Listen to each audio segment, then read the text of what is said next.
روزے کا مقصد کیا ہے؟ الصوم جنہ، نبی نے کہا الصوم جنہ، یہ روزہ ڈھال ہے، جیسے میدان جنگ میں وار کرنے والے وار کے ہتھیار کو ڈھال سے روکا جاتا ہے، گناہوں سے روکے جانے والا ڈھال ہے یہ روزہ۔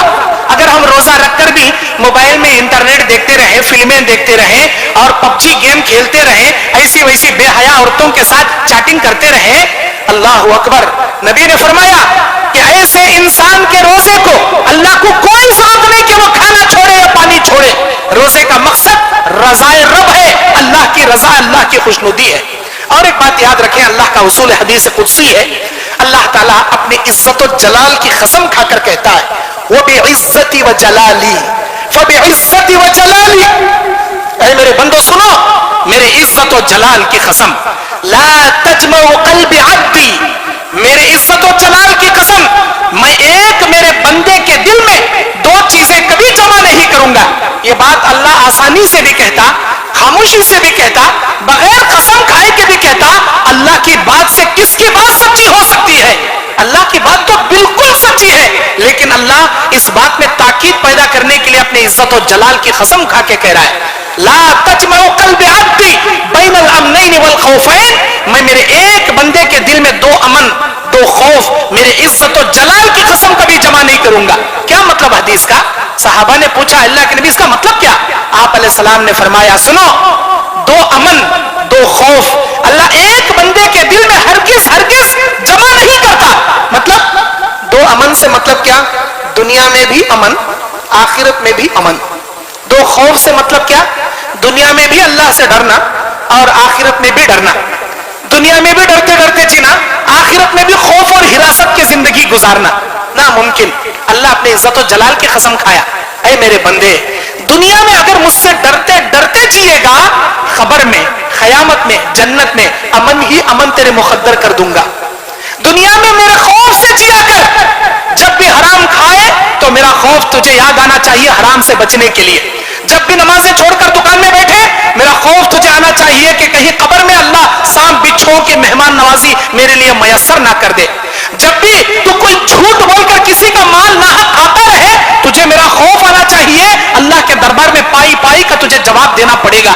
دنیا میں اگر میرے خوف سے تو جی لیا اے میرے بندے، خبر میں قیامت میں جنت میں امن ہی امن، سکون ہی سکون تیرے مقدر میں بنا دوں گا۔ اور اگر تو دنیا میں امن کو ترجیح دیا، اگر تو دنیا میں انجوائے کی لائف ترجیح دیا، نہیں میں منمانی زندگی گزاروں گا، خواہشات نفس پر چلوں گا، جیسا من میں آئے ویسا کروں گا، اللہ نے کہا لے لے امن، یہ مختصر سی زندگی میں جی لے امن سے، نفس سے تو اپنے خواہشات نفس پر عمل کر لے، لیکن یاد رکھ نہ خبر میں نہ قیامت میں نہ جہنم میں تجھے امن میسر ہوگا۔ خبر میں بھی ڈراؤں گا، قیامت میں بھی ڈراؤں گا، جہنم میں بھی تیرا خوف تیرا مقدر بن جائے گا۔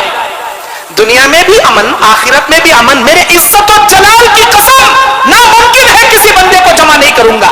اللہ کا اصول ہے یہ، اللہ کا بنایا ہوا نظام ہے یہ، اسی لیے ہم مومن ہیں، اللہ کے خوف سے جیتے ہیں، اللہ کے ڈر سے جیتے ہیں۔ کیسا ڈر؟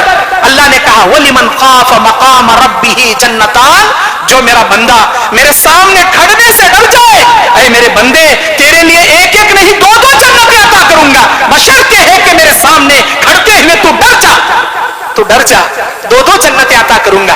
سورہ نازعات کی 41 اور 42ویں آیت میں اللہ کہتا ہے وَأَمَّا مَنْ طَغَىٰ وَآثَرَ الْحَيَاةَ الدُّنْيَا فَإِنَّ الْجَحِيمَ هِيَ الْمَأْوَىٰ، جو آدمی دنیا میں سرکشی کرے گا، بغاوت کرے گا، کبیرہ گناہوں پر چلے گا، خواہشات نفس پر عمل کرے گا اور دنیا کی دولت کو ترجیح دے گا، اللہ کہتا ہے فَإِنَّ الْجَحِيمَ هِيَ الْمَأْوَىٰ، ہم جہنم اس کا ٹھکانہ بنا دیں گے۔ وَأَمَّا مَنْ خَافَ، جو ڈرے گا ہم سے، وَأَمَّا مَنْ خَافَ وَنَهَى النَّفْسَ عَنِ الْهَوَىٰ، اور خواہشات نفس سے بچا رہا، فَإِنَّ الْجَنَّةَ هِيَ الْمَأْوَىٰ، ہم اس کا ٹھکانہ جنت بنا دیں گے، جنت اس کا مقدر کر دیں گے۔ اب فیصلہ ہمارے ہاتھ میں ہے، اگر دنیا میں خواہشات نفس پر چلیں گے، منمانی زندگی گزاریں گے، اللہ مقدر جہنم کر دے گا۔ اگر دنیا میں اللہ کے خوف سے، ڈر اور حراست سے حلال کما کر کھاتے ہوئے، اللہ کی عبادت کرتے ہوئے، کسی کا حق غصب کیے بنا، کسی پر ظلم کیے بنا، حقوق اللہ کے ساتھ حقوق العباد بھی کما حق کو ادا کرتے ہوئے، رب کی رضا سکون سے رکھوں گا تجھے خبر میں، امن سے رکھوں گا تجھے میرے عرش کے سائے میں، اور خوشیوں کی دنیا تجھے بساؤں گا جنت میں، یہ میرا وعدہ ہے۔ مختصر سی دنیا، مسلم شریف کی حدیث میں اللہ کے نبی کہتے ہیں سمندر میں انگلی ڈبو کر نکالنے والے کی انگلی میں جو قطرہ پانی لگتا ہے یہ دنیا کی زندگی ہے، اور سارا سمندر آخرت ہے۔ ہم آخرت کو کما رہے ہیں اس قطرے کو ترجیح دیتے ہوئے، دنیا کو ترجیح دیتے ہوئے۔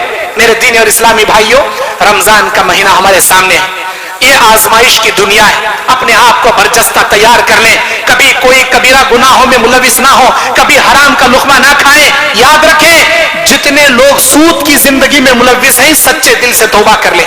بینک سے لون لے کر دکان چلاتے ہیں، بینک سے لون لے کر دکان میں مال بھرتے ہیں، بینک سے لون لے کر گھروں کی تعمیر ہم کرتے ہیں، اور گولڈ لون 1% لون 1% انٹرسٹ ہم سود بھرتے ہیں۔ اللہ کے نبی نے کہا جو آدمی سود کھائے گا سود کے 70 درجے، ادنا درجہ تمہاری جنی ہوئی ماں کے ساتھ 36 بار سونے جیسا گناہ۔ سوچ بھی نہیں سکتے، ہم تصور بھی نہیں کر سکتے شریعت اسلامیہ کے اندر جتنی غلیظ، گھٹیا اور گندی مثال سود خوروں کے لیے، حرام خوروں کے لیے اللہ نے دیا ہے، اتنی گندی اور گھٹیا مثال کسی اور گناہ کے لیے اللہ نے نہیں دیا۔ سود کھا کر روزے رکھو گے کہ اللہ تمہارے روزے قبول کرے گا؟ سود کھا کر نمازیں پڑھو گے کہ اللہ نمازیں قبول کرے گا؟ اللہ کے لیے حرام خوری سے ہٹ کر حلال خور بن جاؤ۔